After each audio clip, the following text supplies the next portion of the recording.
Dengan pengetahuannya menggunakan mesin las, Kadrianto Mokowago, lulusan sekolah menengah pertama ini berinovasi dengan menciptakan mesin pemecah kemiri.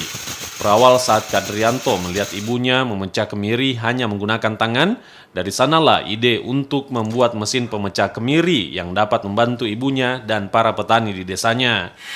Membuat mesin pemecah kemiri tidaklah mudah. Kadrianto membutuhkan waktu selama setahun hingga akhirnya mesin dapat bekerja dengan baik. Mesin ini mampu memisahkan kemiri dari cangkangnya dengan hitungan 1 ton kemiri per jam. Sementara proses manual membutuhkan waktu semalam untuk 40 kilo kemiri.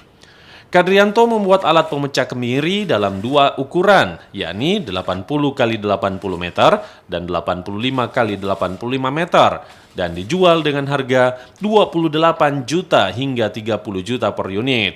Selain di kota Mobagu, mesin pemecah kemiri ini juga dipasarkan hingga ke Provinsi Gorontalo.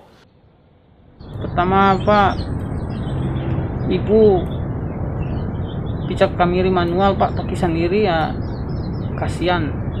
Jadi saya pikir bikin gilingan sampai makan waktu sampai jadi 1 tahun lebih.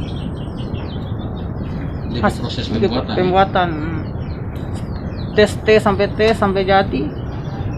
Pertama langsung ikut bayar saya jual. Manualnya Pak, kemungkinan 1 malam paling tinggi 40 kilo. Kalau yang pakai mesin 1 jam 1 ton kiri, kualitas hasil masih mesin yang lebih baik daripada manual. Berkat mesin ciptaannya, Kadrianto memperoleh Piagam Penghargaan Inovatif Government Award 2020 dari pemerintah Kota Mobagu.